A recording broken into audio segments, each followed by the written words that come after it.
سورہ ال عمران میں آیا کہ کوئی لڑکا بھی اس لڑکی جیسا نہیں ہوگا. ہاں یہ ہم نے جو تمہیں لڑکی دی ہے اللہ نے یہ طے کیا ہے کہ اس لڑکی کو اور اس سے ہونے والی اولاد کو جہان والوں کے لیے نشانی بنائیں گے. ابھی تو ان کی کئی آزمائشیں باقی تھیں.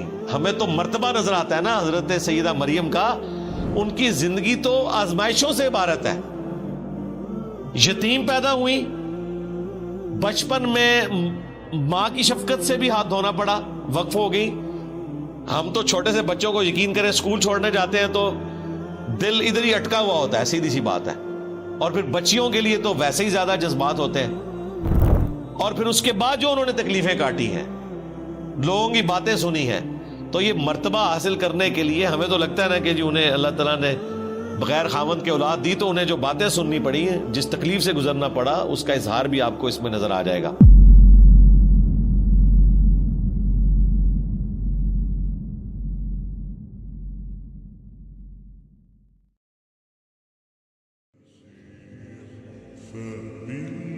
اب سیدہ مریم کا ذکر خیر ہونے جا رہے ہیں اگلی آیات کے اندر. وَاذْكُرْ فِي الْكِتَابِ مریم, اور اے محبوب صلی اللہ علیہ وآلہ وسلم کتاب میں یاد کریں مریم کو, ان کا حال بیان کریں اس اللہ کی کتاب قرآن میں, اور ان سے بھی ذکر کریں. اِذِ انتبذت من اہلها مکانا شرقیا, جب وہ اپنے گھر والوں سے الگ ہو گئیں ایک مکان میں جو مشرق کی جانب تھا. یہ آج بھی حجرہ یروشلم میں موجود ہے, مشرقی کونا. اور یروشلم ایک ایسی جگہ ہے جو تینوں بڑے مذاہب کے لیے, چاہے مسلمان ہوں, کرسچنز ہوں, جیوز ہوں, ایک متبرک جگہ ہے. مسلمان اس لیے جاتے ہیں, وہ قبلہ اوسط ہے مسلمانوں کا, قبلہ اول نہیں ہے, یہ غلط العام ہے. قبلہ اول خانہ کعبہ ہے, کچھ عرصہ کے لیے بیت المقدس ہوا, اور پھر دوبارہ خانہ کعبہ ہو گیا. اور اس اعتبار سے بھی اہمیت کی حامل ہے وہ جگہ کہ نبی صلی اللہ علیہ وآلہ وسلم کا سفر معراج وہیں سے ہوا. اسی چٹان کے اوپر یہ گولڈن ڈوم بنایا گیا ہے, ڈوم آف دا راک, جسے لوگ سمجھتے ہیں یہ مسجد اقصیٰ ہے. مسجد اقصیٰ وہاں سے تقریباً 700 میٹر کے فاصلے پر ہے. آج کل اس کو قبلی ماسک کے نام سے یاد کیا جاتا ہے. نبی الاسلام کے زمانے میں مسجد اقصیٰ نام کی کوئی مسجد نہیں تھی. قرآن میں جو اقصیٰ ذکر ہے, اقصیٰ کہتے ہیں دور کی مسجد. اس زمانے میں اسے ایلیا, یروشلم, بیت المقدس, یہ الفاظ استعمال ہوتے تھے. پھر حضرت عمر نے وہاں پہ قبلی ماسک بھی بنا دی, ورنہ تو اگر کوئی مسجد ہوتی تو اس کا نام اقصیٰ رکھا جاتا. تو وہ پورا جو پہاڑ ہے نا وہ حرم ہے. مسلمانوں کے لیے تیسرا حرم ہے مکہ اور مدینہ کے بعد. اسی کے اوپر وہ چٹان بھی موجود ہے جہاں سے نبی الاسلام معراج پہ تشریف لے گئے. اسی پہ وہ قبلی ماسک بھی موجود ہے, اور اسی کے کارنر کے اوپر وہ ہیگل سلمانی کی ایک دیوار باقی ہے جو ٹائٹس نے 70 عیسوی میں حملہ کر کے یروشلم کو تباہ و برباد کیا تھا, اور جوز کا ڈائسپورا شروع ہوا. اب جا کے کچھ انہیں سکون آیا تو انہوں نے دنیا میں بے سکونی شروع کروا دی ہے. تو ایک دیوار ابھی تک باقی ہے جسے ویلنگ وال کہتے ہیں, دیوار گریا, جس کے سامنے وہ تورات پڑھ رہے ہوتے ہیں. اور ان کا ارادہ ہے کہ دوبارہ سے, بلکہ تیسری بار اب ہیگل سلمانی تعمیر ہوگا. تھرڈ ٹیمپل اسے کہتے ہیں. تو یہ حرم کا نقشہ میں نے آپ کو بتایا, میں نے کئی ویڈیوز میں اسے ڈسپلے بھی کروایا ہوا ہے. وہیں پر ایک مشرقی کونا ہے اسی حرم والی جگہ پر جہاں پہ سیدہ مریم نے عبادت کی. بیسیکلی اس کی تفصیلات تو آ چکی ہیں سورہ آل عمران کے اندر کہ حضرت مریم کی والدہ نے یہ منت مانی تھی کہ اے اللہ تو مجھے اولاد دے تو میں اسے ہیکل سلمانی کی خدمت کے لیے وقف کر دوں گی. ان کے تو ذہن میں یہی تھا کہ اللہ تعالیٰ بیٹا دے گا اور ہیکل سلمانی کی خدمت کے لیے اسے وقف کیا جائے گا, کیونکہ اس زمانے میں مرد ہی وقف ہوتے تھے ہیکل سلمانی کی خدمت کے لیے. یہ بڑی آکورڈ بات تھی کہ کوئی عورت ہیکل سلمانی کی خدمت کے لیے جائے. ظاہر ہے پھر پردے کا بھی اہتمام کرنا پڑے گا، اور ایک ریجڈ قسم کے مذہبی ماحول کے اندر ایک عورت کو تو ایکسیپٹنس بالکل ملتی ہی نہیں ہے. جب بیٹی پیدا ہوئی تو انہیں اس چیز کا غم تھا، تو سورہ آل عمران میں آیا کہ کوئی لڑکا بھی اس لڑکی جیسا نہیں ہوگا. ہاں، یہ ہم نے جو تمہیں لڑکی دی ہے، اللہ نے یہ طے کیا ہے کہ اس لڑکی کو اور اس سے ہونے والی اولاد کو جہان والوں کے لیے نشانی بنائیں گے. دونوں ہی بڑے معجزے ہیں، سیدہ مریم کی پیدائش اور ان کے ساتھ جو معاملات، اور ان کے بعد عیسیٰ ابن مریم کی پیدائش. یہ دونوں معجزات ہیں. حضرت مریم کے والد عمران تھے جو بنی اسرائیل کے پیغمبر تھے، وہ تو فوت ہو گئے. سیدہ مریم بعد میں پیدا ہوئی. ان کی کفالت پھر ان کے خالوص سیدنا زکریا علیہ السلام نے کی. اس کا ذکر بھی سورہ آل عمران میں گزر چکا. تو وہاں پہ یہ تفصیل ہے کہ سیدہ مریم خود ایک دعا کے نتیجے میں پیدا ہوئی، لیکن مانگا لڑکا تھا، نکل آئی لڑکی. تو اللہ تعالیٰ نے کہا کہ کوئی لڑکا بھی اس لڑکی جیسا نہ ہوتا، اس کو وقف کرو. اب یہ بڑی حیران کن بات تھی کہ ان کو وقف کرنا ہے، تو اس کے لیے پھر ظاہر ہے الگ سے ایک حصہ بنایا گیا. وہاں پہ جتنے پریسٹ تھے، پادری تھے، مذہبی طبقہ، یا آج کل آپ سمجھ لیں جس طرح مدرسے کے طالب علم، تو وہ جس جگہ پہ بیٹھے تھے وہاں پہ تو اس چھوٹی بچی کو نہیں بٹھایا جا سکتا، اور بچی بھی چھوٹی سی. جب وہ چلنے پھرنے کے قابل ہوئی ہیں بمشکل 7-8 سال کی عمر میں، تو ان کو پھر وہاں پہ وقف کر دیا گیا تھا. پانی بھر کے لاتی تھی. وہ میں نے آپ کو بتایا، ایران والوں نے جو مریم مقدس فلم بنائی ہے نا، یقین کریں بندے کے آنسو نہیں رکتے. انہوں نے جو اس کو فلمایا ہے، مجھے پہلی دفعہ اس کو دیکھ کر احساس ہوا ہے کہ یہ غیر معمولی معاملہ ہے. ماں باپ پہ کیا کیفیت گزری، باپ تو نہیں تھے، خالو تھے، ان پہ کیا کیفیت گزری، اور والدہ پہ کیا کیفیت گزری. اس تکلیف کا کوئی اندازہ نہیں کر سکتا. پھر انہیں جو تیکھی باتیں سننی پڑتی تھی مدرسے کے طالب علموں کی طرف سے. طالب علم تو ایک دوسرے کو نہیں چھوڑتے ہیں، تو ایک چھوٹی بچی اس کے اوپر ظلم کرتے تھے، مارتے تھے، پیٹتے تھے، اور اس سے ضرورت سے زیادہ کام لیتے تھے. ان کے لیے الگ سے پھر ایک حجرہ حضرت زکریا علیہ السلام نے بنایا جس میں وہ عبادت کرے تاکہ ان کا انٹریکشن ان کے ساتھ نہ ہو. ابھی تو ان کی کئی آزمائشیں باقی تھیں. ہمیں تو مرتبہ نظر آتا ہے نا حضرت سیدہ مریم کا، ان کی زندگی تو آزمائشوں سے عبارت ہے. یتیم پیدا ہوئی، بچپن میں ماں کی شفقت سے بھی ہاتھ دھونا پڑا، وقف ہو گئی. ہم تو چھوٹے سے بچوں کو یقین کریں اسکول چھوڑنے جاتے ہیں تو دل ادھر ہی اٹکا ہوا ہوتا ہے، سیدھی سی بات ہے.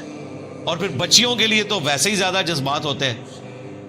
اور پھر اس کے بعد جو انہوں نے تکلیفیں کاٹی ہیں، لوگوں کی باتیں سنی ہیں، تو یہ مرتبہ حاصل کرنے کے لیے ہمیں تو لگتا ہے نا کہ جی انہیں اللہ تعالیٰ نے بغیر خاوند کے اولاد دی، تو انہیں جو باتیں سننی پڑی ہیں، جس تکلیف سے گزرنا پڑا، اس کا اظہار بھی آپ کو اس میں نظر آ جائے گا. اللہ تعالیٰ فرماتا ہے کہ وہ الگ ہو گئی ایک مکان میں جو مشرق کی جانب تھا، ایک حجرہ بنایا گیا. فَاتَّخَذَتْ مِن دُونِهِمْ حِجَابًا، پس بنا لیا انہوں نے لوگوں سے ہٹ کر ایک الگ پردے میں جگہ. اب اگلی آزمائش شروع ہو گئی ہے. فَأَرْسَلْنَا إِلَيْهَا رُوحَنَا، پس ہم نے ان کے پاس بھیجا اپنی طرف سے ایک روح، یعنی حضرت جبرائیل علیہ السلام کو، ہولی گوسٹ کہہ لیں، روح مقدس کہہ لیں، جبرائیل علیہ السلام. فتمثل لها بشرا سویا، تو وہ ان کے سامنے ایک انسان کی شکل میں ظاہر ہوئے ان کے حجرے کے اندر.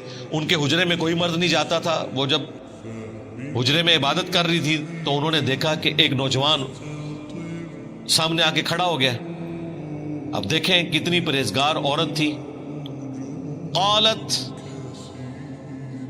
انہوں نے کہا، انی اعوذ بالرحمن منک ان کنت تقیا، میں رحمان کی پناہ میں آتی ہوں اگر تو واقعی پرہیزگار ہے، تو میں اپنے آپ کو رحمان کی پناہ میں دیتی ہوں. اس کو بھی تنبیہ کی اور اس سے پناہ نہیں مانگی، اللہ سے پناہ مانگی. قال انما انا رسول ربک، تو حضرت جبرائیل نے پھر بتایا میں تو تیرے رب کا رسول ہوں، انسانی شکل میں ہوں. ان کے لیے تو کوئی اٹریکشن نہیں کسی عورت میں، فرشتوں کا تو کوئی جینڈر ہی نہیں ہے، نہ مرد نہ عورت، ان کا تو جینڈر ہی کوئی نہیں ہے، انہیں تو کوئی لینا دینا نہیں اس چیز سے. تو انہوں نے کہا میں تیرے رب کا رسول ہوں. لِأَهَبَ لَكِ غُلَامًا زَكِيًّا، اور میں آیا ہوں تاکہ میں تمہیں عطا کروں ایک پاکیزہ فرزند.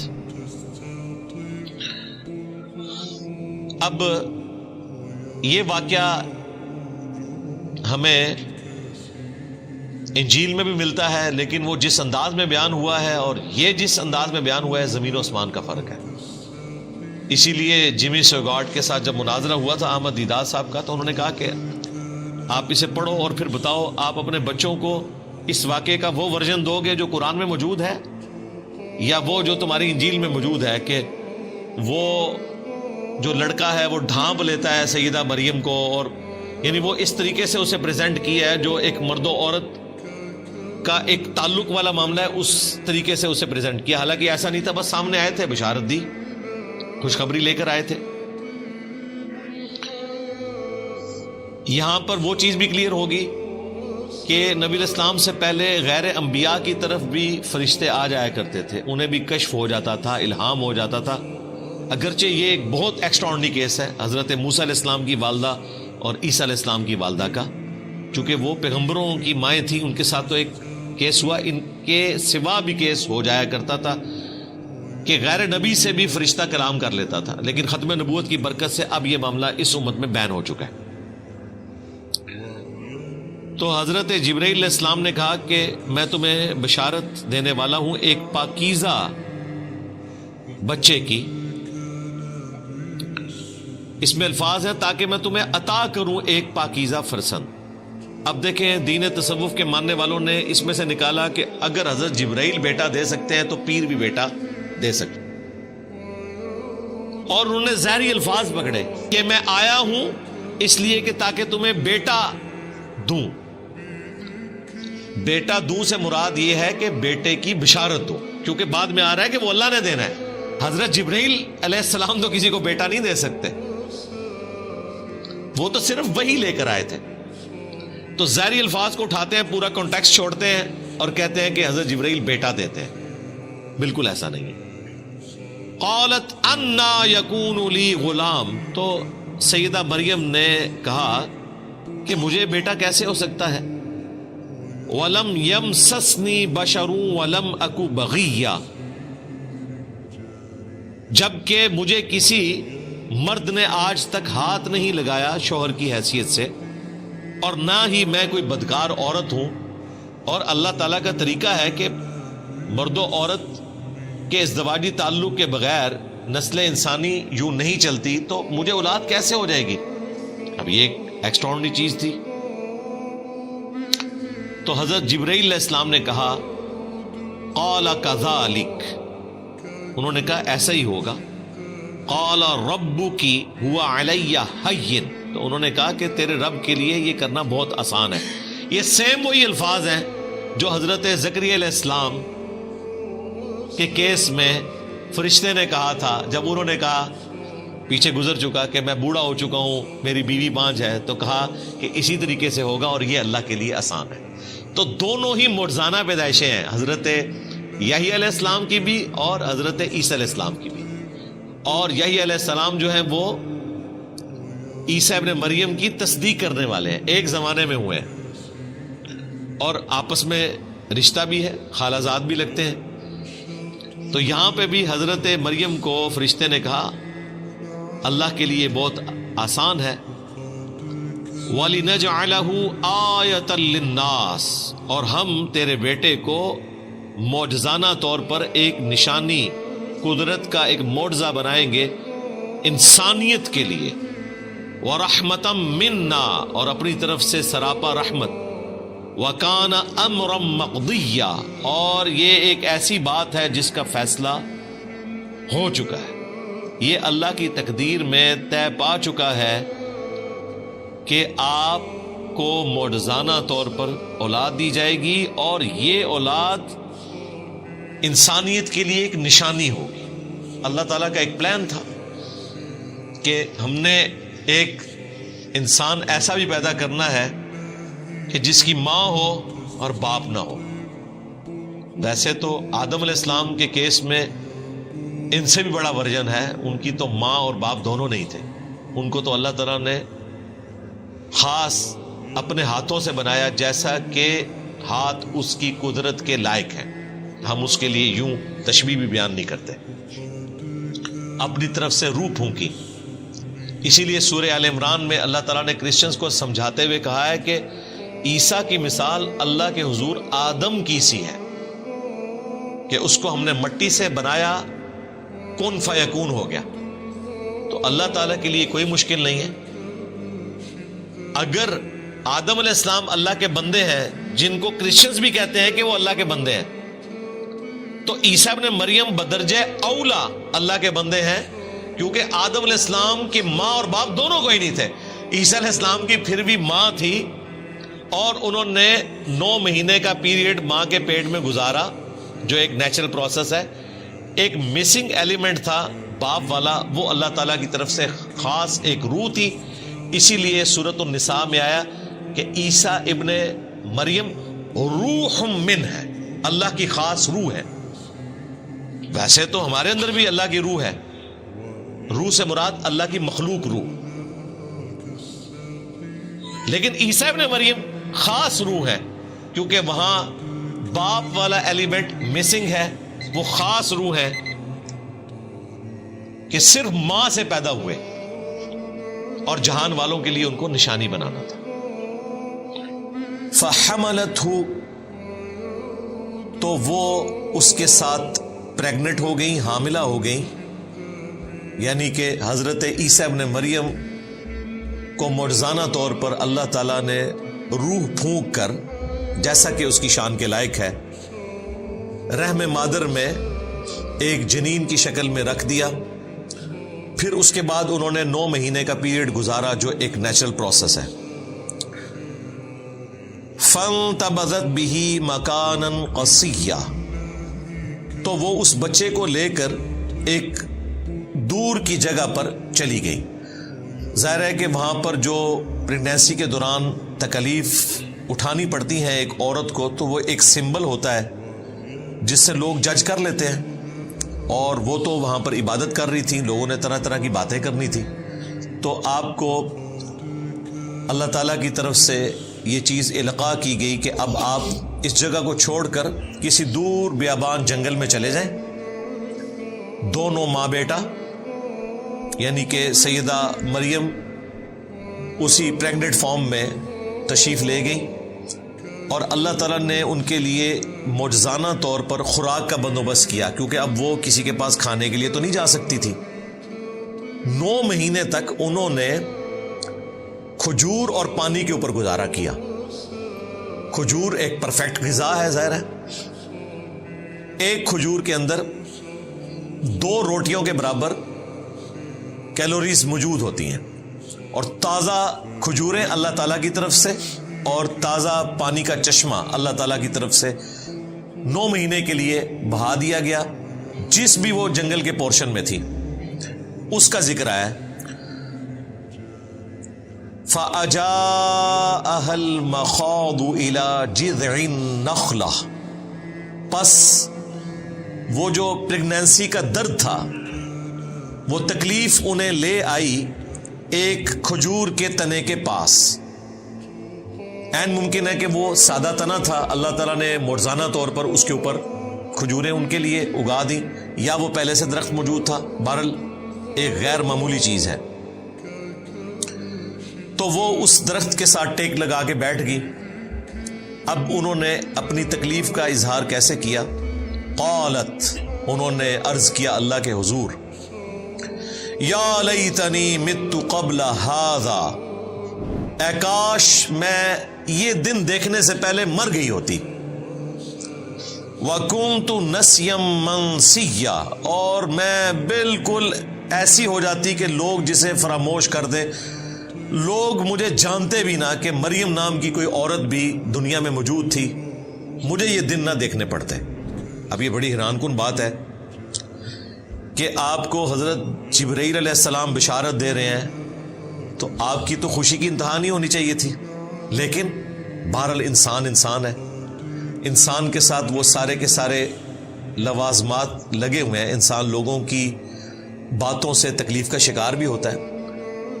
تو سیدہ مریم کو بھی اس تکلیف کا احساس ہوا کہ میں اب لوگوں کا سامنا کیسے کروں گی کہ بغیر شادی کے مجھے اولاد ہو گئی، تو لوگ طرح طرح کی باتیں کریں گے۔ اس تکلیف کے احساس نے انہیں آہوزاری کرنے پر مجبور کیا اللہ کے حضور کہ کاش آج سے پہلے میں مر چکی ہوتی، یہ دن نہ مجھے دیکھنے پڑتے اور میں بھولی بسری ہو جاتی۔ نسیم منسیہ۔ اب اس مبارک آیت میں بھی منکرین احادیث کا رد ہے، جو احادیث میں آئے ہوئے واقعات کا مذاق اڑاتے ہیں کہ یہ کیسے ہو گیا۔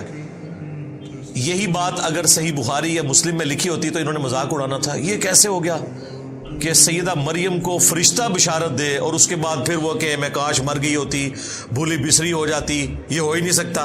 ہمیں اگر حضرت جبرائیل بشارت دے ہم تو خوشی کے مارے پھولے نہیں سمائیں گے، تو سیدہ مریم ایسی باتیں کیسے کر سکتی تھی؟ انہوں نے مذاق اڑانا تھا، اور وہ جینون ہوتا گیون سرکمسٹانسز میں۔ لیکن اس کا جواب کیا ہے؟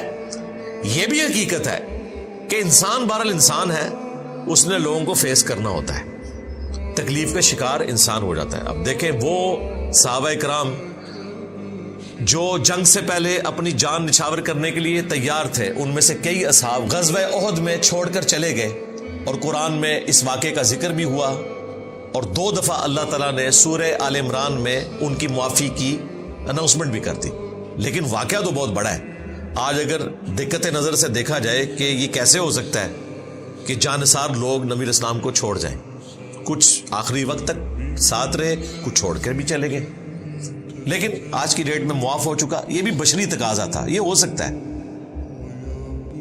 یہ شاعری میں باتیں اچھی لگتی ہیں، تیرے ہوتے جنم لیا ہوتا تو تیرے قدموں سے لپٹتا، تو میں خاک کا ذرہ ہوتا، میں اپنی جان نچھاور کر دیتا۔ جب وقت آتا ہے تو بہت مشکل ہوتا ہے اس پر عمل کرنا۔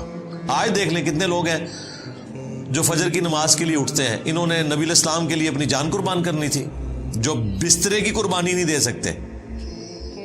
تو یہ جذباتی باتیں، پریکٹیکلی انسان تکلیف سے گزرتا ہے۔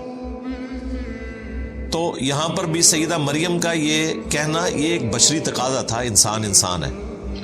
جب انہوں نے یہ فریاد کی تو اللہ تعالیٰ نے اس پہ انہیں کوئی ڈانٹا نہیں ہے، بلکہ فرشتے کے ذریعے بشارت دی۔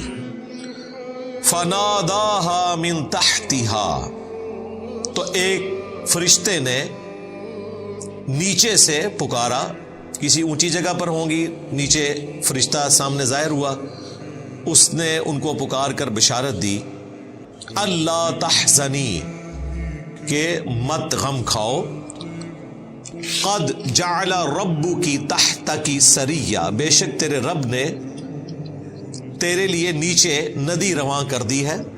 اب یہ معجزانہ طور پر ڈھارس تھی، اسی وقت کوئی ندی چلی ان کے لیے، اسی درخت کے نیچے جہاں پر وہ بیٹھی ہوئی تھی۔ ظاہر ہے ان کے لیے پریگنینسی میں موومنٹ کرنا بھی مشکل تھا۔ اور دیکھیں دوسرا معجزہ یہ ظاہر ہوا، وَهُزِّي إِلَيْكِ بِجِذْعِ النَّخْلَةِ، اور یہ جو کھجور کا تنا ہے نا، اس کو اپنی طرف ہلاؤ۔ اب مجھے بتائیں بڑا آدمی بھی کسی کھجور کے تنے کو نہیں ہلا سکتا، تو عورت کیسے ہلائے گی؟ بس معجزانہ طور پر تھا، بس ہاتھ ہی رکھا انہوں نے، ہلکا سا اسے ہلایا، کیا وہ ہلا بھی نہیں ہوگا؟ اتنا وہ سخت درخت ہوتا ہے۔ معجزانہ طور پر ہوا۔ تساقط علیکی رطبا جنیہ، تو یہ تنا آپ کے اوپر پکی ہوئی کھجوریں گرانا شروع کر دے گا۔ عین ممکن ہے کوئی خشک تنا تھا، اس پہ کھجوریں لگ گئی اسی وقت، معجزانہ طور پر ندی تو رواں ہوئی ہے۔ اب 2 تفاسیر کی گئی ہیں۔ ایک تفسیر جو قرآن میں فٹ ان بیٹھتی ہے وہ یہی ہے کہ یہ کسی فرشتے نے ہی کہا۔ بعض لوگ اس طرف گئے ہیں کہ حضرت عیسیٰ علیہ السلام نے کلام کیا ان کی گود میں، لیکن یہ دور کی بات ہے۔ اس کی وجہ یہ ہے کہ یہ بات تو آنی تھی 9 مہینے کے بعد۔ وہ 9 مہینے میں انہوں نے کس طرح اپنا وقت پاس کیا، تو یہ بات زیادہ مضبوط ہے کہ فرشتے نے ندا کی جب وہ پریگننٹ حالت میں جا کے تنے کے ساتھ ٹیک لگا کے بیٹھ گئی اور انہوں نے اللہ کے حضور فریاد کی، تو اللہ تعالیٰ نے فرشتے کے ذریعے بشارت دی کہ آپ کے لیے میٹھے پانی کی ندی ہے، اور یہ درخت کا تنا آپ بس اسے تھوڑا سا ہلائیں، ہاتھ لگانے کی دیر ہے، آپ کے اوپر پکی ہوئی کھجوریں گریں گی جو ایک پرفیکٹ غذا ہے، پانی بھی اور کھجوریں بھی۔ فَكُلِي وَاشْرَبِي، تو کھاؤ اور پیو، اس میں سے پرفیکٹ غذا ہے۔ وَقَرِّي عَيْنًا، اور اپنی آنکھوں کو ٹھنڈا کرو۔ کس کے ذریعے؟ جو بچہ پیدا ہونے والا ہے اس کے تصور سے کہ یہ معجزانہ پیدائش ہے، وجیہن فی الدنیا والآخرہ ومن المقربین، اور جب پیدا ہو گیا تو ماں کے اندر ایک اٹریکشن ہے نیو بورن بیبی کے لیے۔ ماں کو چھوڑ دیں، آپ چھوٹے بچے ذرا موٹر بائکس پہ بیٹھے ہوئے دیکھیں، آپ کے اپنے بچے بھی نہیں ہوتے پھر بھی اتنی اٹریکشن ہوتی ہے۔ چھوٹے بچوں میں اللہ تعالیٰ نے اٹریکشن رکھی ہے۔ انسان نہیں، بلی کا بچہ دیکھ لیں، مرغی کا چوزا دیکھ لیں، ایک نیچرل اللہ تعالیٰ نے اٹریکشن کا معاملہ رکھتی ہے۔ تو اپنی آنکھوں کو ٹھنڈا کرو اپنے بچے کو دیکھ کر۔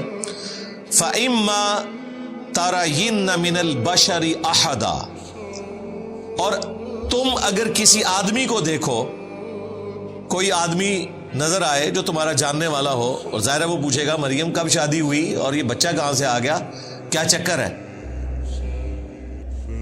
تو تم نے اس کے جواب میں کیا کرنا ہے؟ فَقُولِي إِنِّي نَذَرْتُ لِلرَّحْمَنِ صَوْمًا، تو پھر تم نے اس بندے سے کہنا ہے کہ میں نے رحمان کے لیے روزے کی منت مان رکھی ہے۔ فَلَنْ أُكَلِّمَ الْيَوْمَ إِنسِيًّا، تو میں آج کسی انسان سے گفتگو نہیں کروں گی۔ اب یہ حیران کن بات ہے، یہ بات کس طرح کی جائے گی؟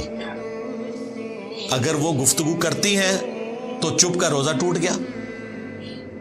اب اگر یہ جملہ بخاری شریف میں موجود ہوتا یا میں اپنی ویڈیو میں کہتا تو انہوں نے کہنا تھا دیکھیں اس میں لٹریچر کی غلطی ہے، یہاں ہونا چاہیے تھا کہ تم نے اشارے سے کہنا ہے۔ یہ الفاظ کیوں آئے؟ فقولی، تو تم نے کہنا ہے، یہ تو الفاظ ہی نہیں ہونے چاہیے تھے۔ اس طرح لوگ نا بال کی کھال اتارتے ہیں، تو قرآن میں بھی اتاری جا سکتی ہے، لیکن ہم پورے کانٹیکسٹ میں اس کو دیکھتے ہیں کہ پیچھے ایک پریسیڈنٹ سیٹ ہے۔ سیدنا زکریا علیہ السلام کو بھی اللہ تعالیٰ نے فرشتے کے ذریعے کہا تھا کہ آپ بھی 3 راتوں تک کلام نہیں کر سکیں گے مگر اشارے کے ساتھ، ان کی تو زبان بند ہو گئی تھی۔ یہاں پر اللہ تعالیٰ نے کہا کہ تم نے ان سے کہنا، یعنی اشارے سے کہنا ہے۔ اس زمانے میں چپ کا روزہ رکھنا جائز تھا، اس شریعت میں حرام ہے۔ میں نے اپنے رب کے لیے منت کا روزہ رکھا ہے تو میں آج کسی انسان سے کلام نہیں کروں گی۔ اب ظاہر ہے اس کے بعد اگلا حکم جو اس میں لکھا نہیں ہوا لیکن انڈرسٹوڈ ہے کہ اگلا اشارہ بھی ملا کہ اب اس بچے کو لے کر ان پادریوں کے پاس، یعنی کہ یہودیوں کے مولویوں کے پاس جاؤ۔ یہ اس سے بڑا امتحان تھا، جو اکیلے بیٹھی ہوئی رو رہی تھی، اللہ سے فریاد کر رہی تھی کہ میں لوگوں کو کیا منہ دکھاؤں گی، اب پریکٹیکلی وہ لمحہ آ گیا۔ تو وہ ایک مشکل صورتحال تھی ان کے لیے۔ فَأَتَتْ بِهِ قَوْمَهَا تَحْمِلُهُ، تو وہ بچہ اٹھا کر اپنی قوم کے پاس آئیں، گود میں بچہ اٹھایا ہوا ہے۔ اب قوم نے تو مریم کو ایک آئیڈیل پرسنالٹی کے طور پر دیکھا ہے کہ چھوٹی سی بچی ہیکل سلمانی کے لیے وقف ہے، ہر وقت عبادت کرتی رہتی ہے، اور اینڈ رزلٹ یہ نکلا ہے کہ 16 سال کی بچی ایک چھوٹا سا بچہ اٹھا کر آ گئی ہے، تو لوگوں نے ظاہر اس کے کریکٹر کے بارے میں بات ہی کرنی تھی، یہ نیچرل تھا، اور وہی ہوا۔ قالو، تو وہ علماء کرام بولے، یہودی پریسٹ، یا مریم، اے مریم، لقد جئت شیئا فریا، بے شک تو نے تو بہت ہی برا کام کیا۔ بجائے اس کے کہ کوئی پوچھتے ڈائریکٹ انہوں نے فتوا لگانا شروع کر دیا. حالانکہ ان کے پاس پروفیسیز موجود تھی کہ پیغمبر آنے والے ہیں. سیدہ مریم کا ایک کریکٹر تھا, انہوں نے ڈائریکٹ 0 سے ملٹیپلائی کر دیا, الزامات لگا کر پھر پوچھا. اس کی بجائے یہ بھی پوچھا جا سکتا تھا ڈائریکٹلی کہ یہ بچہ کس کا ہو سکتا ہے, کسی کا بچہ اٹھایا ہو, لیکن انہوں نے خود ہی ازیوم کر لیا, اگرچہ وہ ازمپشن ان کی درست تھی. لیکن میں ایٹیچیوڈ کی بات کر رہا ہوں.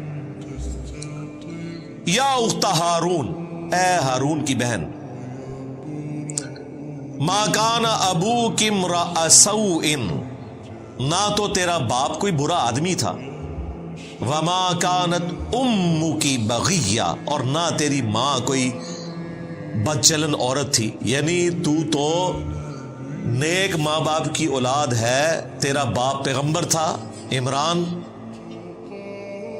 اور تیری ماں بھی نیک عورت, اور تیرا بھائی ہارون وہ بھی کوئی شریف النفس انسان ہوگا, اس کی طرف منسوب کیا. اس کریکٹر میں تیرا کریکٹر نہیں بیٹھتا.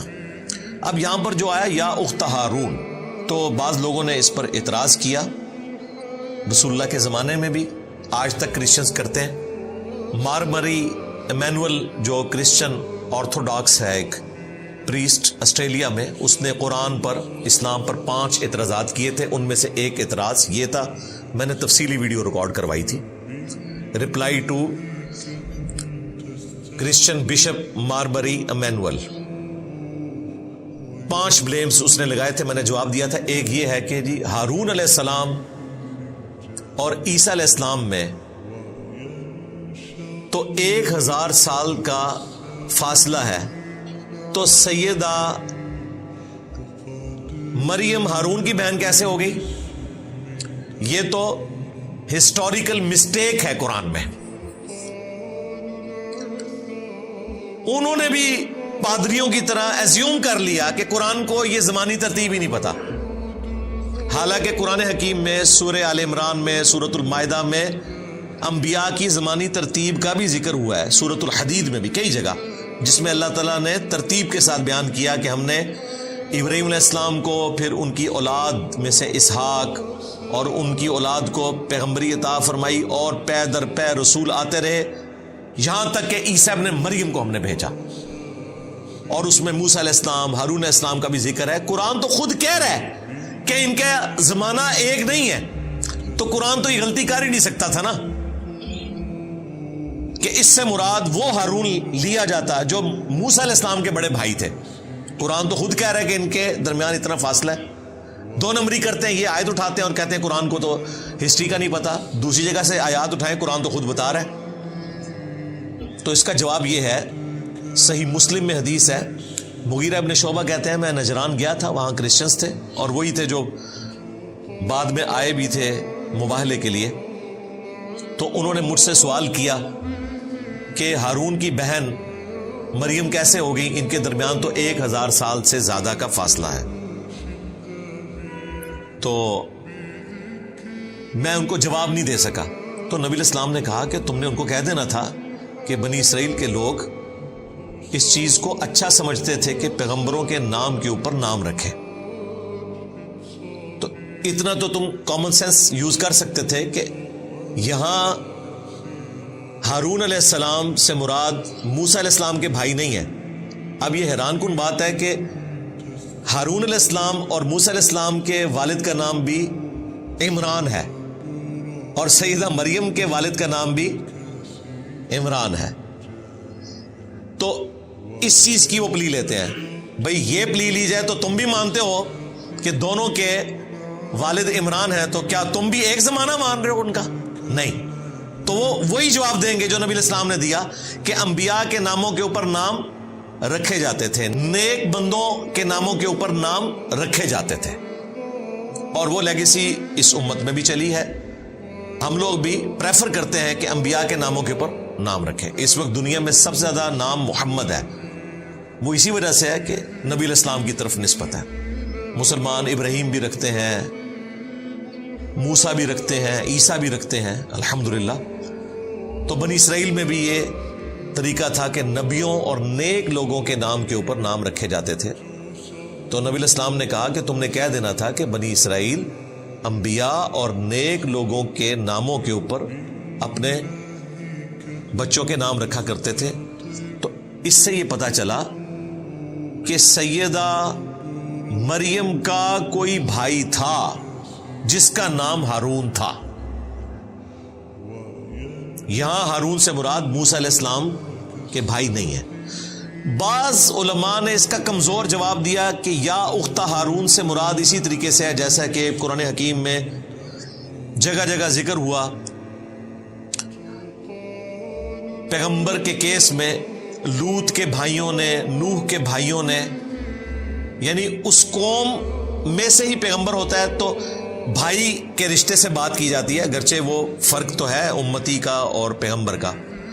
تو یہاں بھائی سے مراد یہ ہے کہ سیدہ مریم ہارون علیہ السلام کی اولاد میں سے تھیں، اس وجہ سے یا اخت ہارون کہا گیا.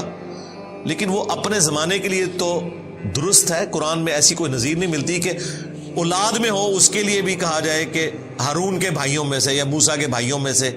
اس طرح کی کوئی مثال نہیں ملتی. یہ کمزور جواب ہے. جواب وہی ہے جو صحیح مسلم کے اندر آیا ہے. ڈاکٹر ذاکر نائک نے بھی اس کا جواب دیا تھا، لیکن چونکہ ان کو اس طریقے سے حدیث کا نالج نہیں تھا تو انہوں نے کہا کہ المصنف ابن ابی شیبہ میں ایک روایت موجود ہے. اور روایت کون سی بیان کی؟ جو مسلم شریف میں ہے. انہیں نہیں پتا تھا یہ صحیح مسلم میں ہے. تو میں نے اپنی ویڈیو میں بھی کہا تھا کہ مصنف ابن ابی شیبہ سے تو ضرورت ہی نہیں، وہ روایت مسلم شریف میں ہے جو مین سٹریم کی 6 کتابوں میں آتی ہے. تو مصنف تک تو ہم تب پہنچیں گے جب یہاں ہمیں کوئی دلیل نہ ملے. تو سیم حدیث صحیح مسلم میں موجود ہے جو اس مسئلے کو کلیئر کر دیتی ہے کہ یا اخت ہارون سے مراد یہ ہے کہ ہارون علیہ السلام کے نام پر مریم سلام اللہ علیہا کا کوئی بھائی تھا جس کا نام ہارون تھا. البتہ ہماری ایک ماں ہے سیدہ صفیہ، ان کے بارے میں بخاری مسلم میں آتا ہے غزوہ خیبر کے موقع پر وہ لونڈی بنا کر لائی گئیں. یہودی سردار کی بیٹی تھیں اور وہ ہارون علیہ السلام کی نسل میں سے تھی، پیغمبروں کی اولاد میں سے. تو صحابہ کرام نے پھر مشورہ دیا کہ ان کو آپ اپنے پاس رکھیں کیونکہ یہ پیغمبر کی اولاد میں سے ہے تو ان کی دلجوئی بھی ہوگی، کوئی عام عورت نہیں ہے. تو نبی علیہ السلام نے اتنی دلجوئی فرمائی کہ سیدہ صفیہ کو آزاد کر دیا اور ان کی آزادی ان کا حق مہر ٹھہرا اور انہیں اپنے عقد میں لے لیا نکاح کر کے بجائے لونڈی بنانے کے.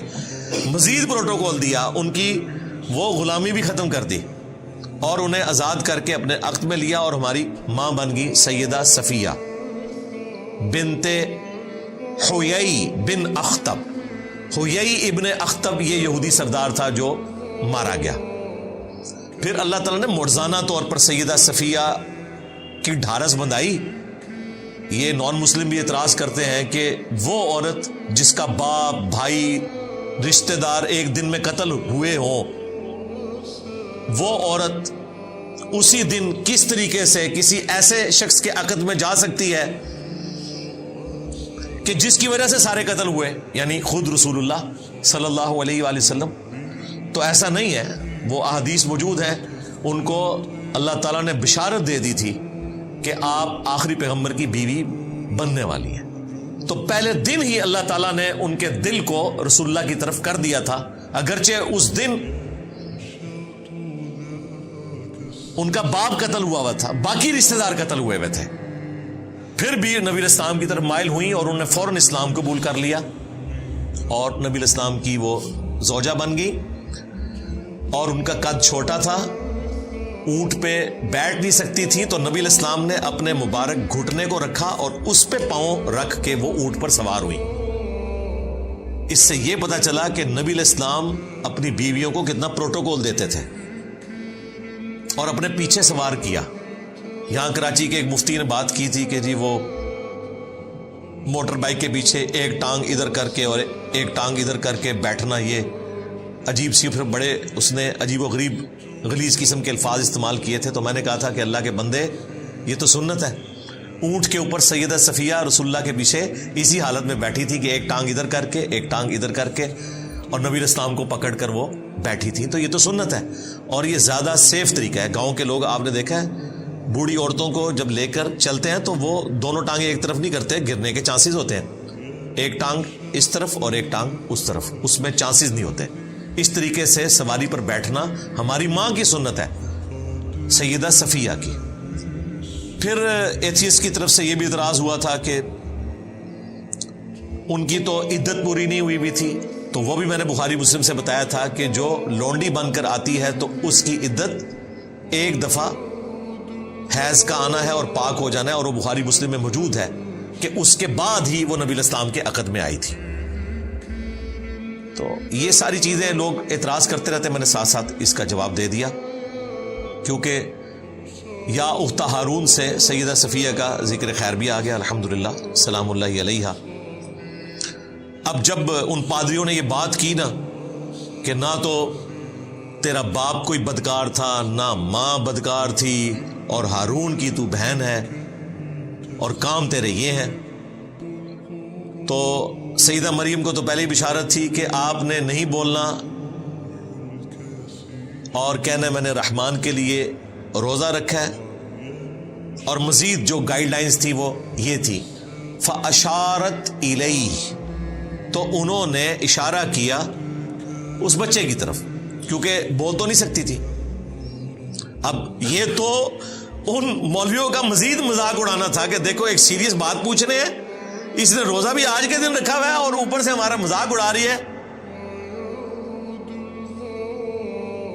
قالوا کیف نکلم من کان فی المہد صبیا, انہوں نے کہا کہ ہم کیسے بات کریں اس سے جو کہ اس وقت گود میں ہے, چھوٹا کم سن بچہ ہے, شیرخوار نیو بورن بیبی ہے, اتنا چھوٹا بیبی تو بول ہی نہیں سکتا. تو اگر تم یہ کہنا چاہ رہی ہو کہ اس سے پوچھیں تو یہ کیسے بولے گا. بس اس کے بعد سیدہ مریم کو کچھ کرنے کی ضرورت نہیں پڑی, اب بول پڑے ہیں عیسیٰ ابن مریم. اور یہ سیدنا عیسیٰ علیہ السلام کا معجزہ ہے. عیسیٰ علیہ السلام جیسی کوئی پرسنالٹی نہیں ہے. یقین کریں ان کی پیدائش معجزہ, ان کا بچپن میں بولنا معجزہ, ان کا وہ معجزات دکھانا جو خدائی کام ہے, مردوں کو زندہ کرنا, مٹی کی مورت میں پھونک مارنا اور وہ پرندہ بن جانا, جو اندھے ہیں انہیں شفا دینا اللہ کے عزت سے, کوڑی کے مریضوں کو شفا دینا, پھر ان کا دنیا سے اٹھایا جانا معجزہ, اور سب سے بڑھ کر کئی سو سال سے 2000 سال ہو چکے ہیں ابھی تک, اب پتہ نہیں کتنے اور گزرنے ہیں, آسمانوں پر زندہ رہنا معجزہ اور دوبارہ اترنا معجزہ. تو معجزہ ہی معجزہ ہے. عیسیٰ ابن مریم ڈیزرو کرتے تھے کہ اگر انسانیت میں کسی کو خدا کا بیٹا کہا جائے تو وہ عیسیٰ ابن مریم ہو. یہ اللہ نے آزمائش بنا دیا,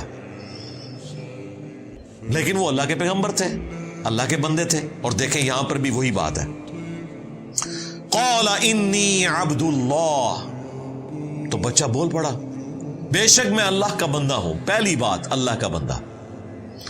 آتانی الکتاب, اس نے مجھے کتاب دی ہے انجیل. وجعلنی نبیا, اور مجھے نبی بھی بنا دیا ہے, یعنی مبعوث بھی ہو گئے چھوٹی عمر میں. ویسے تو عموماً 40 سال کی عمر میں انبیاء کو مبعوث کیا جاتا ہے, میچورٹی کی ایج میں. موسیٰ علیہ السلام ہمارے پیغمبر صلی اللہ علیہ وآلہ وسلم 40 سال کی عمر میں مبعوث ہوئے, اللہ کی حفاظت میں تھے, لیکن مبعوث 40 سال کی عمر میں. اور یہاں پر نیو بورن بیبی مبعوث بھی ہو گیا ہے اور گفتگو کر رہے ہیں. وَجَعَلَنِي مُبَارَكًا أَيْنَمَا كُنْتُ, اور اس نے مجھے بابرکت بنایا ہے میں جہاں بھی چلا جاؤں. تو جناب آپ رومن امپائر جو بت پرست تھے ان کی حکومت میں اگر بادشاہت تھی تو عیسیٰ ابن مریم کی تھی. لا علاج مریضوں کو ٹھیک کر دیتے تھے. جس شہر میں چلے جاتے تھے ہزاروں کا مجمع لگ جاتا تھا, لوگ اپنے مریضوں کو لے کے آتے تھے. تو جس طرف چلا جاؤں مبارک ہوں میں. کوڑ کے مریض ہیں ہاتھ پیرا ٹھیک ہو گئے, نابینا آئے ہیں ہاتھ پیرا ٹھیک ہو گئے. اتنے بڑے بڑے معجزات. اور بیسیکلی یہ اس لیے تھا کہ بنی اسرائیل کے آخری پیغمبر تھے سیدنا عیسیٰ ابن مریم، اور اللہ نے فیصلہ کر لیا تھا کہ بنی اسرائیل نے اپنے پیغمبروں کے ساتھ جو بے وفائیاں کی ہیں، ناحق انہیں قتل کیا، انہیں تکالیف دی، تو اب میں ان کے اوپر عذاب کا کوڑا ایسا مسلط کروں گا کہ وہ قیامت تک چلے گا۔ ضربت علیہم الذلہ والمسکنہ وباؤوا بغضب من اللہ، ان کے اوپر ذلت، مسکنت اور اللہ کا غضب ہے قیامت کے دن تک کے لیے۔ بلکہ یہاں تک آیا قرآن میں کہ تاریخ میں ایسے لوگ آتے رہیں گے جو تم پر اللہ کی طرف سے عذاب مسلط کرتے رہیں گے۔ ہٹلر کی شکل میں عذاب مسلط ہوا کیونکہ انہوں نے اپنی روش نہیں چھوڑی۔ یہ واحد کیس ہے کہ پیغمبر آیا ہے مسلمانوں کی طرف، ورنہ انبیاء کرام رسول آتے تھے کافروں کی طرف۔ وہاں تو عذاب سمجھ آتی ہے کہ نوح علیہ السلام کو ماننے والے مسلمان، نہ ماننے والے کافر۔ عیسیٰ ابن مریم یہودی النسل ہے، بنی اسرائیل ہے، آئے کس کی طرف ہے؟ مسلمانوں کی طرف۔ یہودی تو مسلمان تھے اس وقت تک، لیکن ان مولویوں نے، پادریوں نے، مولوی اس لیے کہ مسلمانوں کے تھے، ان کو ماننے سے انکار کر دیا، کیونکہ وہ ان کی غلطیاں نکالتے تھے کہ حرام خوریاں چھوڑو۔ وہ آپ مریم مقدس فلم دیکھیں، اور ایک اور فلم ہے یسوع مسیح کے اوپر، وہ بھی کئی اقساط کے اوپر ہے، ایران والوں نے بنائی ہے۔ اس میں آپ یہ منظر دیکھیں گے، وہ جہاں جاتے ہیں لوگ پہنچ جاتے ہیں، اور پھر بیت المقدس میں جب عیسیٰ ابن مریم جاتے ہیں اور دیکھتے ہیں کہ وہاں پہ جناب سودی لین دین ہو رہا ہے، مسجد کو بازار بنایا ہوا ہے، تو ان کی حمیت جاگ اٹھتی ہے۔ وہ سب کی ٹیبلز اکھاڑ کے پرے پھینکتے ہیں، ہر چیز تتر بتر کر دیتے ہیں اللہ کی حمیت کی وجہ سے، اور وہاں کھڑے ہو کر پھر وہ توحید کا خطبہ دیتے ہیں کہ تم ابراہیم کے ماننے والے ہو، ابراہیم تو یہ کچھ نہیں کرتے تھے، ابراہیم کا نام بیچ رہے ہو تم۔ اب وہاں بیٹھے ہوئے تھے بابے، اور یہ ہے 25 سال کا نوجوان، کہاں سے وہ دعوت قبول کرے؟ ان کے قتل کے فتوے جاری کیے، اللہ تعالیٰ نے انہیں زندہ آسمانوں پر اٹھا لیا، اور پھر اس کے بدلے میں اللہ تعالیٰ نے ان کے اوپر عذاب مسلط کیا، کیونکہ عیسیٰ ابن مریم بنی اسرائیل کے آخری پیغمبر تھے۔ کسی بھی بنی اسرائیل کے یہودی کو، یعنی کہ اس وقت کے مسلمان کو، شک بھی نہیں رہا اس بات میں کہ یہ پیغمبر ہیں یا نہیں۔ سب نے اتنے بڑے معجزات دیکھ لیے، کوئی انسان کر ہی نہیں سکتا مردوں کو زندہ کرنا۔ یہ تو وہ معجزہ ہے جو بنی اسرائیل کے کسی پیغمبر نے نہیں کیا ہوا تھا، یہ معجزہ تو ابراہیم علیہ السلام کے پاس نہیں تھا، کوئی شک نہیں تھا۔ اس کے باوجود دیکھیں صرف 12 بندوں نے حضرت عیسیٰ ابن مریم کی دعوت کو قبول کیا، یہودیوں نے دعوت قبول نہیں کی۔ دشمنوں کے ڈیزرو کرتے تھے کہ ان کے اوپر ذلت مسلط کر دی جائے قیامت کے دن تک کے لیے، اور وہ مسلط ہے۔ اس لیے اللہ تعالیٰ کا جتنا غصہ یہودیوں کے اوپر ہے نا، کافروں پہ اتنا نہیں ہے تو یہ بھی کافر، لیکن آسمانی مذہب کے ماننے والے ہیں، کیونکہ انہوں نے اپنے پیغمبر کو ماننے سے انکار کر دیا۔ اور یہ دیکھیں، یہ معجزہ وہ اپنی آنکھوں سے دیکھ رہے ہیں کہ ایک شیرخوار بچہ وہ کہہ رہا ہے میں اللہ کا بندہ ہوں، اللہ نے مجھے کتاب دی ہے، مجھے نبی بنایا ہے، مجھے بابرکت بنایا ہے، میں جہاں کہیں بھی جاؤں، وَأَوْصَانِي، اور مجھے وصیت کر دی ہے اس بات کی، بِالصَّلَاةِ، کہ نماز ادا کرتے رہو۔ نماز کا ذکر ہر جگہ آتا ہے کہ پیغمبر بھی اپنے آپ کو نماز سے بے نیاز نہیں کر سکتا۔ وَالزَّكَاةِ، اور اللہ کی راہ میں صدقہ اور خیرات کرنے کا، زکوٰۃ دینے کا۔ مَا دُمْتُ حَيًّا، جب تک میں زندہ رہوں، میں اپنی ماں کے ساتھ اس نے سلوک کرتا رہوں، میں نماز پڑھتا رہوں، اللہ کی راہ میں خرچ کرتا رہوں۔ ایک دن کی نماز نہیں، ٹوٹل اوبیڈینس اپنے گاڈ کی کروں، یہ مجھے میرے رب نے حکم دیا ہے۔ وَبَرًّا بِوَالِدَتِي، اور مجھے خدمت گزار بنایا ہے اپنی ماں کا۔ پیغمبر ہے لیکن خدمت کر رہا ہے ماں کی، کیوں؟ اس ماں نے تکلیفیں اٹھائی ہیں اس بچے کی خاطر، کتنی باتیں سنی ہیں، اور پریگنینسی کی تکلیف اپنی عفت اور اس مسٹیک پہ لگا لی، لوگوں نے باتیں کی۔ وَلَمْ يَجْعَلْنِي جَبَّارًا شَقِيًّا، اور مجھے سخت طبیعت کا نہیں بنایا، نہ بدبخت بنایا ہے، یعنی میں نرم مزاج ہوں، اپنی ماں کے ساتھ بھی اس نے سلوک کرنے والا اور عوام الناس کے ساتھ بھی۔ والسلام علیہ، اور سلامتی ہو مجھ پر، یوم ولدت، اس دن جس دن میں پیدا ہوا، ویوم اموت، اور اس دن جب میں الٹیمیٹلی مروں گا، یعنی دنیا میں دوبارہ آنا ہے، اس کے بعد شادی بھی کریں گے، فوت بھی ہوں گے، اس پہ میری الگ سے ویڈیوز ریکارڈ ہیں، اولاد بھی ہوگی۔ وَيَوْمَ أُبْعَثُ حَيًّا، اور اس دن جس دن میں مرنے کے بعد دوبارہ اٹھایا جاؤں گا۔ تینوں مواقع پر مجھے اللہ تعالیٰ کی سلامتی نصیب ہو۔ دیکھیں پیغمبر بھی اللہ تعالیٰ سے سلامتی مانگتے ہیں، اور آپ کے پیغمبر نے آپ کو ہر فرض نماز کے بعد صحیح مسلم میں یہ دعا سکھا دی ہے، اللہم انت السلام ومنک السلام تبارکت یا ذا الجلال والاکرام۔ جنت میں بھی جب آپ نے جانا ہے تو قرآن میں آتا ہے کہ فرشتے کہیں گے سلامتی کے ساتھ داخل ہو جاؤ جنت میں، اور جنتیوں کا کلام بھی ہوگا آپس میں، السلام علیکم، یہ بھی قرآن میں آیا سورہ یونس میں، اور دنیا میں مشروع کر دیا کہ آپ نے ایک دوسرے کو سلام کہنا ہے۔ بخاری مسلم میں کتنی احادیث ہے۔ تو یہ دین سراپا سلامتی ہے۔ مسلمانوں کے کلچر میں السلام علیکم سے زیادہ بولی جانے والی چیز کوئی نہیں ہے، اور دیکھ لیں اللہ کا شکر ہے 1400 سال گزرنے کے باوجود، چاہے پریکٹسنگ مسلمان ہو، نان پریکٹسنگ ہو، فون پہ آپس میں ملتے ہوئے السلام علیکم کہتے ہیں۔ میں کہتا ہوں یہ بہت بڑا ایسٹ ہے مسلمانوں کے پاس، کہ یہ وہ طریقہ ہے جو مسلمانوں نے اتنی کمزوریوں کے باوجود نہیں چھوڑا کہ السلام علیکم سے بات شروع کرتے ہیں۔ تو سلام ہو مجھ پر اس دن جس دن میں پیدا ہوا، جس دن میں مروں گا، اور جس دن دوبارہ اٹھایا جاؤں گا۔ اب ڈاکٹر طاہر القادری صاحب نے اس آیت کو ولادت مصطفیٰ صلی اللہ علیہ وآلہ وسلم منانے کی دلیل بنایا ہے۔ وہ کہتے ہیں دیکھیں نبیوں کی جو ولادت کا دن ہے وہ سلامتی کا دن ہے، اور جو اس سے درس مل رہا تھا واقعے سے وہ لوگوں نے فراموش کر دیا۔ اس میں سے یہ ایک ٹکڑا اٹھایا اور اس میں رنگ بھی خود بھر دیے۔ اس میں کہاں لکھا ہوا ہے کہ عیسیٰ علیہ السلام کے ماننے والے جو ہیں وہ ان کی پیدائش کا دن منائے؟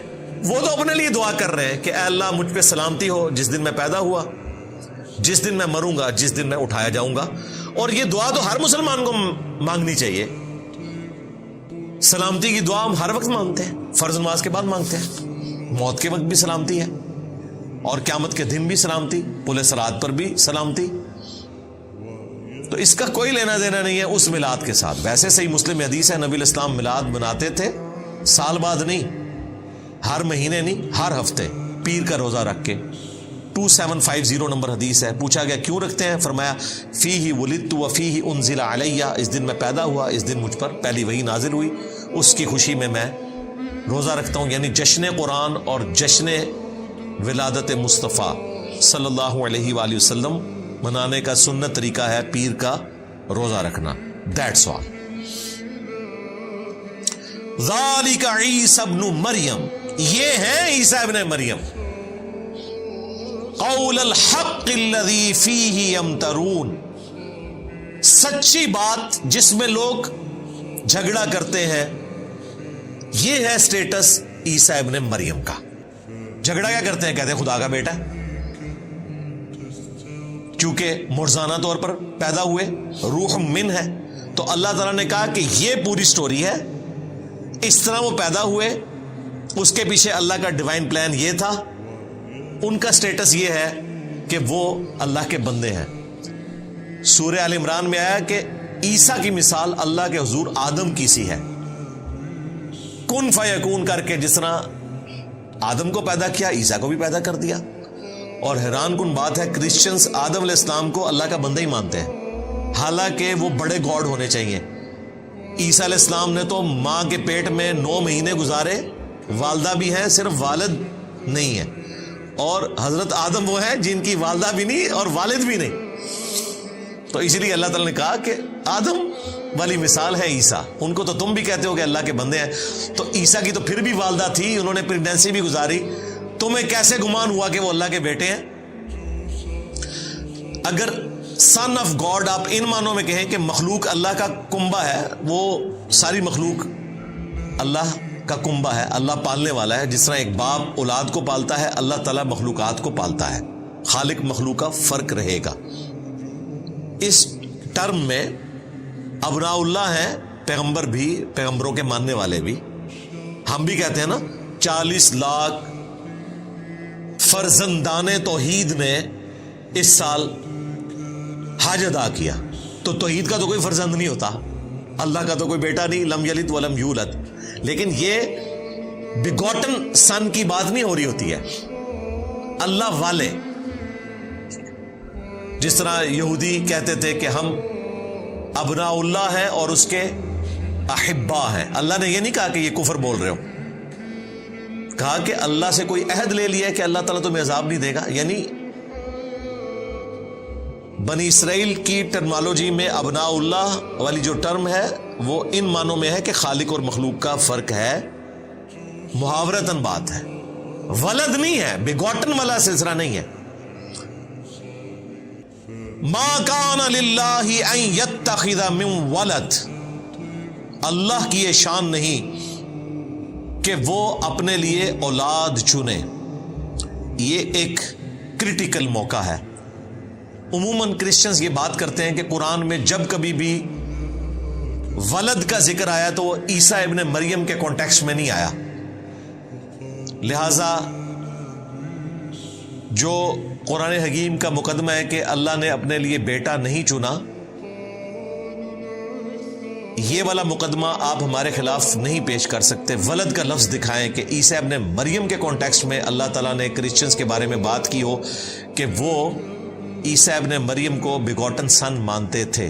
تو یہ ثبوت ہے قرآن میں کہ وہ بیگوٹن سن مانتے تھے، کیونکہ یہاں کانٹیکسٹ کے ساتھ اللہ تعالیٰ نے بیگوٹن سن کی نفی کی ہے.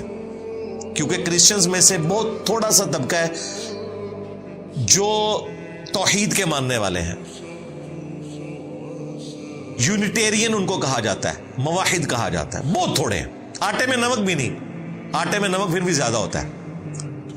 اور وہ یہ بات پکڑتے ہیں، وہ کہتے ہیں ہم تو خدائے واحد کے ماننے والے ہیں اور قرآن نے ہمیں تو کہیں کنڈیم نہیں کیا. وہ تو بات ہوئی ہے بیٹا بنانے کی، تو بیٹے کا کانسیپٹ تو آپ کے ہاں بھی ہے کہ یہ محاورتاً بات ہوتی ہے. وہ تو ہم کہتے تھے، ہم ولد نہیں کہتے تھے. یہ موقع ہے جہاں پر اللہ تعالیٰ نے ذکر کر دیا کہ وہ ولد بھی مانتے تھے، اور یہ حقیقت ہے. کنگ جیمز ورژن جو اس وقت دنیا میں چل رہا ہے، گریک لینگویج سے ٹرانسلیٹ ہوا ہے. انجیل مقدس کے نام سے بائبل سوسائٹی انارکلی لاہور سے انجیل پرنٹ ہوتی ہے. اس کے شروع میں بھی لکھا ہے کہ یہ کنگ جیمز ورژن ہے، اور اصل نسخہ جو ہے وہ یونان کا اس سے اس کو لیا گیا. ان کے پاس تو ہبرو ہے ہی نہیں ہے نا. اصل نسخہ وہ ہے جو آلریڈی ٹرانسلیٹڈ ہے، اس لیے تو بیچ میں ایسی خرافات ہے. کنگ جیم تھا جس نے اس کو لکھوایا تھا، اور اس سے پہلے بیگوٹن سن والی بات انجیل میں موجود تھی جو انہوں نے نکال دی ہے. آج کی انجیل میں بیگوٹن سن والا ذکر موجود نہیں ہے. ایون یہ انجیل سے بھی بیگوٹن سن نہیں دکھا سکتے، لیکن یہ حقیقت ہے کہ وہ مانا کرتے تھے. اسی لیے قرآن کہہ رہا ہے کہ اللہ کی یہ شان نہیں کہ وہ اپنا ولد بیگوٹن سن کسی کو ٹھہرا لے. سبحانہ، وہ تو پاک ہے. بڑا باریک نقطہ ہے، پاک ہے کس چیز سے کہ وہ اپنا بیٹا بنائے. کیوں؟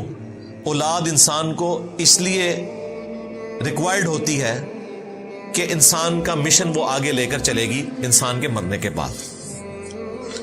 جسے موت ہی نہیں آنی اسے اولاد کی کیا ضرورت ہے؟ یہ ہے کہ اللہ کے شان شان بھی نہیں کہ وہ بیٹا رکھے، اس کی ضرورت ہی نہیں ہے، اسے موت تو آنی نہیں ہے. یہ تمہاری ضرورت ہے، تمہاری لیگیسی کو کوئی آگے لے کر چلے. اذا قضا امرا، اس کی قدرت تو یہ ہے کہ جب وہ ارادہ کر لیتا ہے کسی کام کا، فانما یقول له کن فیکون، تو بس وہ تو حکم فرماتا ہے کہ ہو جا، اور وہ کام ہو جاتا ہے. اب یہ حکم فرمانا کہ ہو جا تو وہ کام ہو جاتا ہے، یہ اس طرح نہیں ہے جس طرح ہم بولتے ہیں. اللہ تعالیٰ کی جو صفات ہیں ان کی کوئی ہم مثال بیان نہیں کر سکتے. لیس کمثلہ شیء، اللہ کی مثال کوئی شے نہیں، وہو السمیع البصیر، وہی سننے والا ہے، دیکھنے والا ہے۔ ہم بھی سننے والے دیکھنے والے ہیں، لیکن اس طرح نہیں ہے۔ اللہ تعالیٰ کے لیے آپ کان کی یا آنکھوں کی مثال نہیں دے سکتے، جیسا کہ اس کی شان کے لائق ہے۔ وَإِنَّ اللَّهَ رَبِّي وَرَبُّكُمْ، اور بے شک اللہ تعالیٰ میرا بھی رب ہے اور تمہارا بھی رب ہے۔ یہ اب عیسیٰ ابن مریم کا خطبہ ہے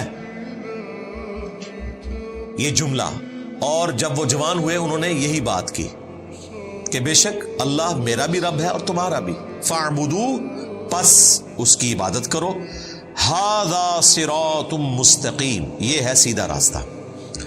یہ جوانی کا جو پورا خطبہ ہے نا، وہ سورۃ المائدہ میں گزر چکا ہے، اینڈ پہ بھی، جو قیامت کے دن اللہ تعالیٰ کی اور عیسیٰ ابن مریم کی گفتگو ہے، اس میں عیسیٰ ابن مریم نے اپنی دعوت حق کا ذکر کیا ہے کہ میں ان کو یہی بتاتا رہا ہوں کہ عبادت کرو اس رب کی جو تمہارا بھی رب ہے اور میرا بھی رب ہے، اور بالفرض اگر میں نے کوئی ایسی بات کی تھی تو تیرے علم میں ہوگی، جو تیرے جی میں ہے میں وہ نہیں جانتا، جو میرے جی میں ہے وہ تو جانتا ہے، سارے غیب تو ہی جاننے والا ہے۔ اور سورۃ المائدہ ہی میں اللہ تعالیٰ نے جب کرسچنز کی نفی کی تو فرمایا لَقَدْ كَفَرَ الَّذِينَ قَالُوا إِنَّ اللَّهَ هُوَ الْمَسِيحُ ابْنُ مَرْيَم، بے شک وہ لوگ کھلا کفر کر رہے ہیں جو کہہ رہے ہیں کہ اللہ ہی عیسیٰ ابن مریم ہے، یعنی نعوذ باللہ اللہ تعالیٰ عیسیٰ ابن مریم کی شکل میں دنیا میں اتر آیا۔ وقال المسیح، جبکہ مسیح تو خود یہ دعوت دیا کرتے تھے، یا بنی اسرائیل، اے اولاد یعقوب، اعبدوا اللہ ربی و ربکم، عبادت کرو اس رب کی جو میرا بھی رب ہے اور تمہارا بھی رب ہے۔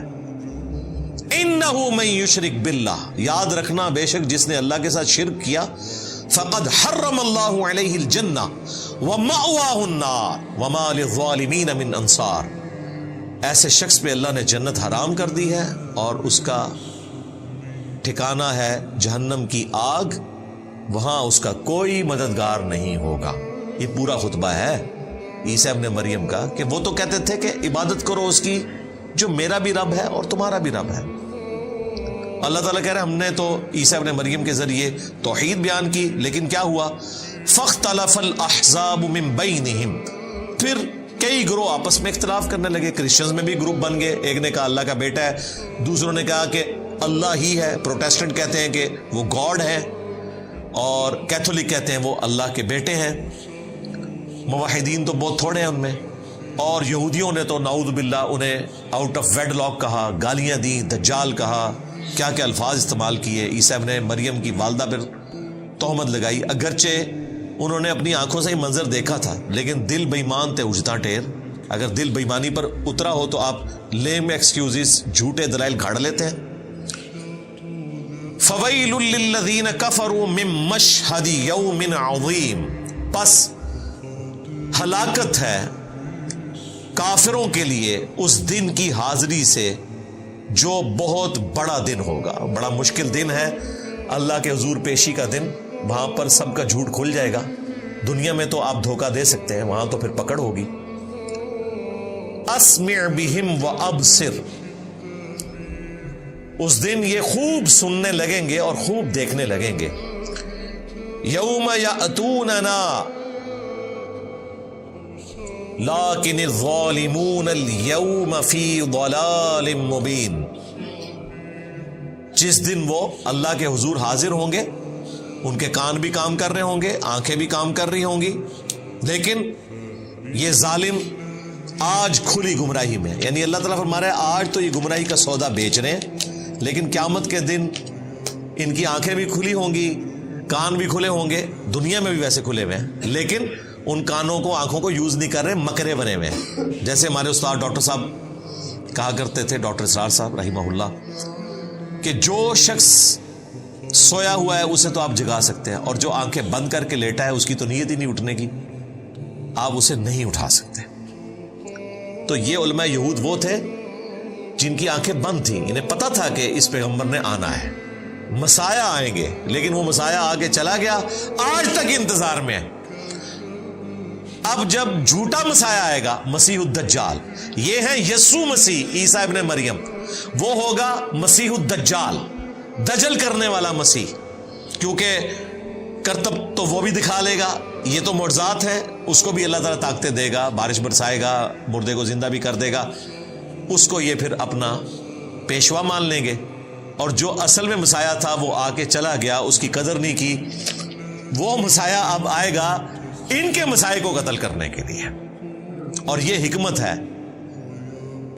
عیسیٰ ابن مریم کے بارے میں لوگ پوچھتے ہیں کہ انہوں نے ہی کیوں دوبارہ دنیا میں آنا ہے؟ اس لیے کہ رسولوں کے کیس میں ہمیشہ قومیں جب ہلاک ہوتی تھیں تو رسولوں کے سامنے رسولوں کو وہ عذاب دکھایا جاتا تھا کہ یہ آپ کے منکر تھے، دیکھیں ان پر ہمارا عذاب آیا۔ عیسیٰ ابن مریم نے اپنے مخالفین کو ہلاک ہوتے نہیں دیکھا۔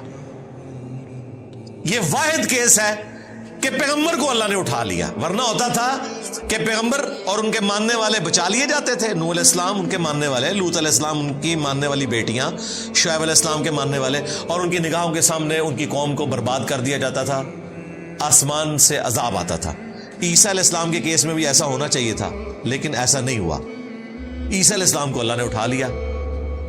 اب عیسیٰ علیہ السلام آئیں گے اور عذاب کی آخری قسط بنو اسرائیل کو اپنے ہاتھوں سے دیں گے، اور اللہ تعالیٰ بنو اسرائیل کو ان کی غلط حرکات کے عذاب کا مزہ چکھائے گا، ان کی طرف بھیجے ہوئے آخری پیغمبر عیسیٰ ابن مریم کے سامنے۔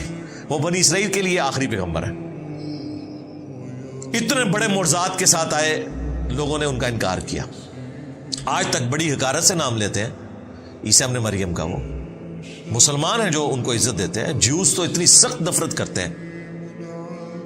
اس کے باوجود دیکھیں یہودیوں کی عیاری اور مکاری ہے کہ وہ ہستی جسے کرسچنز نے اپنا خدا مانا ہوا ہے اس کو وہ دجال کہتے ہیں، نعوذ باللہ، آؤٹ آف ویڈ لاک کہتے ہیں اس کی اصل میں خطا ہے، لیکن ایکا کیا ہوا ہے جیوز نے اور کرسچنز نے مسلمانوں کے خلاف۔ ویسے تو یہ نیچرل نہیں ہے، یہ سب کچھ ورلڈ وار 1 اور 2 کے بعد ہوا۔ پہلے تو واقعی ایک دوسرے کو قتل کرتے تھے۔ جو آج ہم قادیانیوں کے ساتھ سلوک کرتے ہیں نا، اس سے برا سلوک یہودیوں کے ساتھ ہوتا تھا یورپ میں۔ انہیں اتوار والے دن نکلنے کی اجازت نہیں ہوتی تھی، بڑی بڑی دیواریں تھیں، سائیڈ پہ ان کو بستیاں دی ہوئی تھی، وہیں پر وہ اندر ہی رہتے تھے، اور ڈیوڈ سٹار انہوں نے وہ 6 کونوں والا بنانا ہوتا تھا تاکہ دور سے پہچانے جائیں کہ یہ یہودی ہیں۔ تو کرسچن سے نفرت کرتے تھے، یعنی مسلمان قادیانیوں سے شاید اتنی نفرت نہ کرتے ہوں، اگرچہ کرتے ہیں بڑے لیول کی، اور یقیناً جسٹیفائی ہے، انہوں نے ایک جھوٹے پیغمبر کی نبوت کو مان لیا، ایک دجال کو مان لیا۔ اس سے زیادہ نفرت کرتے تھے کرسچنز یہودیوں کے ساتھ۔ یہ تو انہوں نے عیاری اور مکاری اور پیسے کے زور کے اوپر انہیں اپنے قابو میں کر لیا۔ آپ امیجن کریں، خدا نہ خواستہ ہمارے پیغمبر کو کسی نے قتل کیا ہو، ہم قیامت تک اس کی نسلوں سے بھی نفرت کریں گے، تھوکیں گے ان کے منہ کے اوپر۔ تو ان کا وہ پیغمبر نہیں، ان کا خدا قتل کیا ہوا ہے یہودیوں نے۔ وہ تو یہی کہتے ہیں نا، سولی چڑھ گئے، ہمارے نزدیک زندہ اٹھائے گئے، تو اس لیے ان کا ایکا ہو ہی نہیں سکتا تھا۔ تو عذاب کی آخری قسط آئے گی عیسیٰ ابن مریم کے ذریعے۔ وَأَنذِرْهُمْ يَوْمَ الْحَسْرَةِ إِذْ قُضِيَ الْأَمْرُ، تو آپ اے محبوب صلی اللہ علیہ وآلہ وسلم انہیں ڈر سنائیے اس حسرت اور ندامت کے دن کا جس دن فیصلہ ہو جائے گا ہر ایک کا۔ وَهُمْ فِي غَفْلَةٍ وَهُمْ لَا يُؤْمِنُونَ، اور آج یہ لوگ غفلت میں ہیں اور ایمان نہیں لاتے، حق بات کو قبول نہیں کرتے۔ اِنَّا نَحْنُ نَرِثُ الْأَرْضَ، بے شک ہم ہی وارث ہوں گے اس زمین کے، وَمَنْ عَلَيْهَا، اور جو کچھ اس پر ہے، وَإِلَيْنَا يُرْجَعُونَ، اور تمہیں لوٹ کر ہماری ہی طرف آنا ہے۔ اس زمین کے مالک ہم ہیں۔ ظاہر ہے جن یہودیوں نے عیسیٰ ابن مریم کے قتل کے فتوے جاری کیے، انہیں تکلیفیں دی، چلے گئے دنیا سے۔ اللہ ہی زمین کا وارث ہے۔ اللہ تعالیٰ نے بعد میں مسلمانوں کو یہ زمین عطا فرما دی، اور قرب قیامت میں اللہ تعالیٰ کی طرف سے عذاب کا کوڑا جب یہودیوں پر برسے گا تو عیسیٰ ابن مریم اور ان کے ماننے والوں کو حکومت مل جائے گی۔ اور الٹیمیٹلی قیامت کے دن تو اللہ ہی بادشاہ ہے. لمن الملک اليوم للہ الواحد القہار. قیامت کا دن اللہ فرمائے گا آج کس کی بادشاہت ہے؟ کوئی جواب دینے والا نہیں ہوگا. سب انسان، سب پیغمبر، سب جن، سارے فرشتے مر چکے ہوں گے، ایک اکیلا اللہ ہوگا اور اپنی بات کا جواب وہ خود دے گا. آج اس قہار کی حکومت ہے جو سب پر چھایا ہوا ہے، اکیلا قہار چھایا ہوا. پھر اللہ تعالیٰ دوبارہ سے لوگوں کو زندہ کرے گا. الحمدللہ یہاں پر عیسیٰ ابن مریم کا ذکر خیر مکمل ہوا اور ان کی والدہ سیدہ مریم کا علیہم السلام. سلام علی عیسیٰ سلام علی مریم سبحان ربک رب العزت عما یصفون وسلام علی المرسلین والحمد للہ رب العالمین.